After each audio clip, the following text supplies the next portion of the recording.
अस्सलाम वालेकुम प्यारे बच्चों, खुश आमदीद। आप सबको उर्दू फॉर स्टूडेंट चैनल पर खुश आमदीद।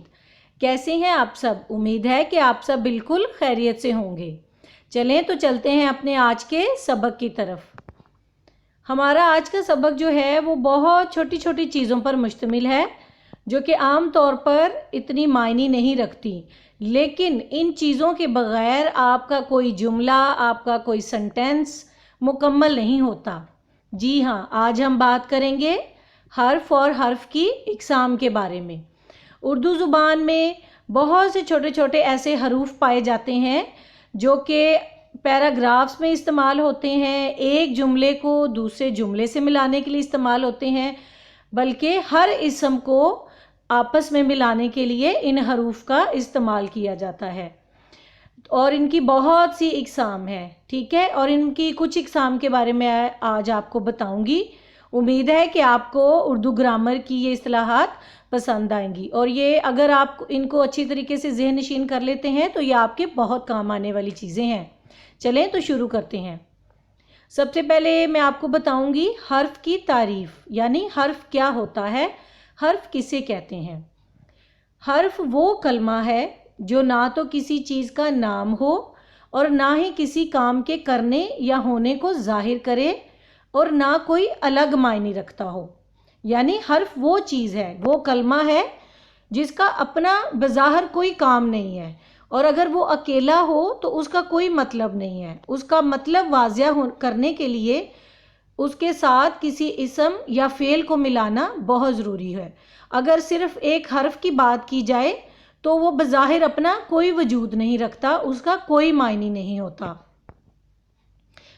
इसके अलावा आप कह सकते हैं कि हर्फ वो कलमा होता है जो सिर्फ दूसरे कलमों को आपस में मिलाने का काम देता है और उनके साथ मिलकर ही बामायनी बनता है। यानी कि ये दूसरे कलमों के लिए, दूसरे लफ्ज़ों के लिए एक राबते का काम देता है, उनको मिलाने की एक कड़ी है, उनको आपस में जोड़ता है। और जब तक उन कलमों के साथ, उन पैराग्राफ्स या जुमलों के साथ आप हरूफ नहीं मिलाते तो वो भी बेमायने लगते हैं, उनका भी कोई ख़ास मतलब नहीं बनता, उनको भी समझने में हमें मुश्किल पेश आती है। इसलिए हरूफ की अपनी जगह पर बहुत ज़्यादा अहमियत है। वो कहते हैं ना कि दुनिया में कोई भी चीज़ बेकार नहीं है, तो इसी तरह ये छोटे छोटे हरूफ जो हैं ये भी बेकार नहीं है। अपनी बात को अच्छे तरीके से समझाने के लिए इनका इस्तेमाल बहुत ज़रूरी है। अब आप आगे देखेंगे हरूफ की इक़साम के बारे में, जो कि है हरूफ की बहुत सी इक़साम है जो दूसरे कलमों के साथ मिलकर अपना मायने पूरा करती हैं। कैसे मायने पूरा करती हैं वो अब हम आगे चलकर देखते हैं। जी, अब हम बात करेंगे हरूफ की इक़साम की। अच्छा जी, अब आपको इनके लिए ये ढेरों ढेर किताबें खंगालने की ज़रूरत नहीं है, ये वीडियो देखते रहें, आपको हरूफ की बहुत सी इक़साम के बारे में इन वीडियो से पता चलता रहेगा, इस वीडियो से भी और आने वाली वीडियो से भी, ठीक है। सबसे पहले हम हरूफ की इक़साम में से जिसकी बात करेंगे वो है हरूफ़े जार। जी हाँ, हरूफ़े जार। अच्छा जी, सबसे पहले इसकी तारीफ़ देखते हैं कि हरूफ़े जार होते क्या हैं।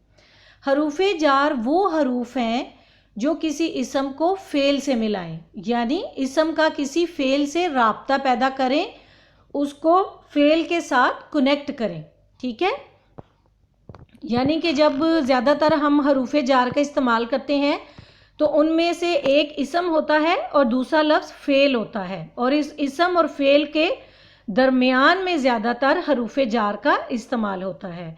चलें तो अब हम देखते हैं कि हरूफ़े जार हैं कौन कौन से।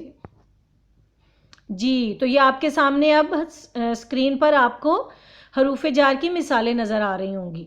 सबसे पहले मैंने इसमें लिखा है का, के, की, को, पर, से, तक, तलक, ऊपर। ये कुछ हरूफ़े जार की मिसालें हैं जो कि मैंने आपकी आसानी के लिए लिखी हैं। अब आप देख रहे हैं कि अगर इनको हम अलग अलग पढ़ें तो इनका कोई ख़ास मतलब नहीं बनता, कि जैसे का है या की है तो इनका कोई ख़ास मतलब नहीं है कि ये किस चीज़ को ज़ाहिर कर रहे हैं, क्या कहना चाहते हैं, तो इसलिए इनकी अपनी अलग कोई हैसियत नहीं है। लेकिन جب ہم ان کو جملوں میں استعمال کرتے ہیں تو یہ جملوں کے مفہوم کو بہت واضح کر دیتے ہیں، بہت کلیئر کر دیتے ہیں۔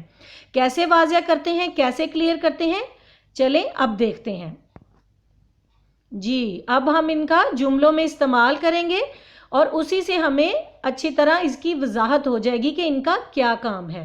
جی دیکھیے یہ پہلا جملہ ہے، احمد کا کام ختم ہو گیا۔ ہاں جی، احمد جو ہے وہ ایک اسم ہے، یعنی کسی کا نام ہے، اور اس نے کیا کیا ہے، اس نے اپنا کام ختم کیا ہے۔ احمد کا کام ختم ہو گیا ہے۔ اب احمد اسم ہے، کا حرف جار ہے اور کام ختم ہو گیا فعل ہے۔ اب احمد کو فعل کے ساتھ کس چیز نے ملایا ہے؟ حرف جار نے، اور حرف جار اس میں کیا ہے؟ کا۔ اب دیکھیں کہ یہ ایک چھوٹے سے حرف نے ایک پورے جملے کو آسانی سے مکمل کر دیا ہے۔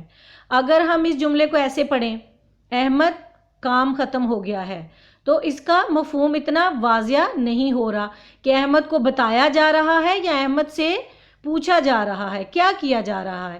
لیکن جب ہم اس میں یہ چھوٹا سا حرف جار لگا دیتے ہیں تو اس پورے جملے کا مفہوم بہت واضح ہو گیا ہے کہ احمد اپنا کام ختم کر چکا ہے، اب وہ فارغ ہے، فری ہو گیا ہے۔ دیکھا آپ نے کہ اس چھوٹے سے حرف نے کیسے ایک جملے کو مکمل کیا ہے۔ چلیں تو اب کچھ اور مثالیں دیکھتے ہیں حروف جار کی۔ جی یہ دیکھیے یہ کیا لکھا ہے، کتاب میز پر رکھ دو۔ یعنی ہم نے کیا کرنا ہے، کتاب بھی اسم ہے، میز بھی اسم ہے، پر حرف جار ہے اور رکھ دو فعل ہے۔ تو کتاب کے بارے میں جو فعل تھا وہ کیا تھا کہ رکھ دو، اور اس کو ملایا کس نے ہے؟ پر نے۔ تو جب ایک چھوٹا سا پر حرف جار اس جملے کے درمیان میں آ گیا ہے تو اس نے اس جملے کی وضاحت کر دی ہے کہ کتاب کو ہم نے کہاں رکھنا ہے، یعنی میز کے اوپر رکھنا ہے۔ اچھا جی اگلا جملہ ہے جس میں آپ یہ دیکھ رہے ہیں دو پیاری پیاری بلیاں بیٹھی ہیں۔ بلی دیوار کے اوپر بیٹھی ہے۔ اب اس میں اوپر جو ہے وہ حرف جار ہے، یعنی بلی کہاں بیٹھی ہوئی ہے؟ دیوار کے اوپر بیٹھی ہوئی ہے۔ بلی بھی اسم ہے، دیوار بھی اسم ہے، اور بیٹھی جو ہے وہ فعل ہے۔ تو اسم اور فعل کو کس نے ملایا ہے؟ اوپر نے۔ تو یہ ایک مکمل جملہ بن گیا ہے۔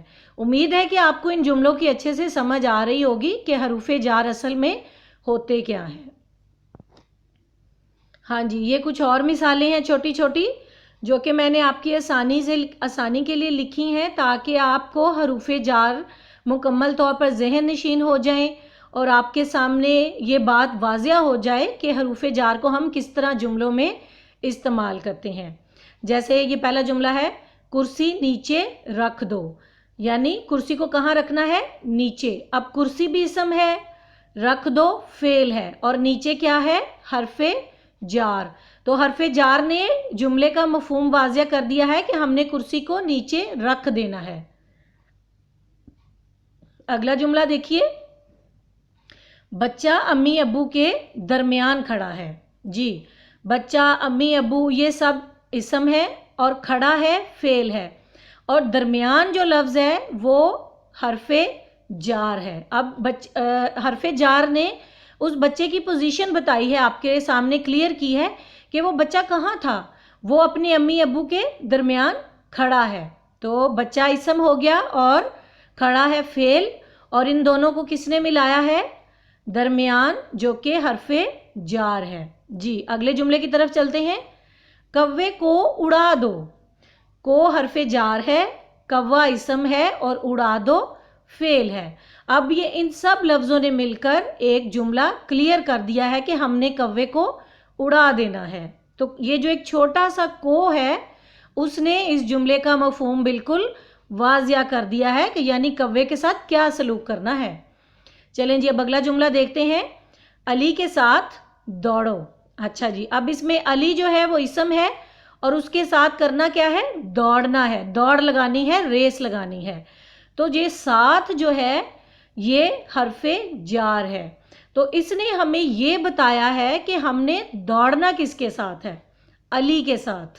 ٹھیک ہے، تو یہ جملے کا مفہوم بالکل واضح کر رہا ہے کہ علی کے ساتھ دوڑنا ہے، یعنی علی کے ساتھ ریس لگانی ہے۔ चलिए अब देखते हैं अगला जुमला। अकरम घर तक भागता हुआ आया। अब इसमें हरफे जार क्या है?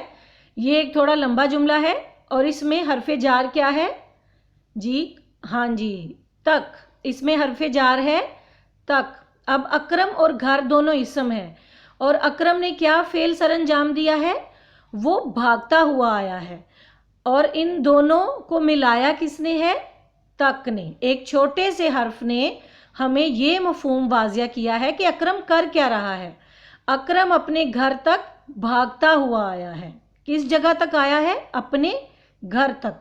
तो ये एक छोटे से हर्फ ने बिल्कुल मफहूम को क्लियर कर दिया है कि उसने किया क्या है, वो क्या काम कर रहा है। ठीक है, चलें जी अब आखिरी जुमला है। कमरे की खिड़की खोलो। कमरा इसम है और खिड़की खोलो फेल है।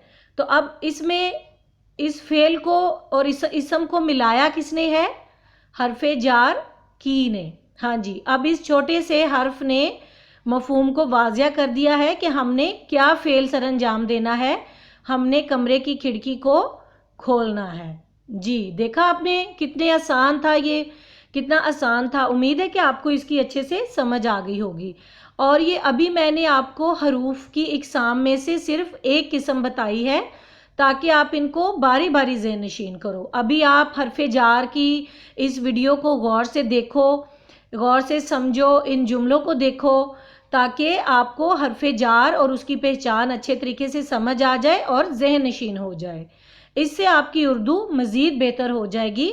और आपको अक्सर पेपर में भी ये सवाल आ जाता है कि को या नीचे, के, की, तक ये ग्रामर की रूह से क्या है, तो फिर आप आसानी से बता सकोगे कि ये ग्रामर की रूह से हरफे जार हैं। जी, तो वीडियो की समझ आई? दिमाग रोशन हुआ या सर के ऊपर से गुजर गई? उम्मीद है कि समझ आई होगी क्योंकि ये बहुत आसान है। वीडियो अच्छी लगी हो तो इसको लाइक भी कर दिया करें। ये नहीं कि सिर्फ देख के सुन के और बस चले गए। ठीक है, वीडियो को लाइक ज़रूर कीजिए। चैनल को सब्सक्राइब, शेयर एंड लाइक करते रहें ताकि आपको मज़ीद इस तरह की तालीमी और मालूमाती वीडियोस मिलती रहें। चलें जी, अगली वीडियो तक इजाज़त दीजिए। अपना ख्याल रखिएगा। अल्लाह हाफिज़।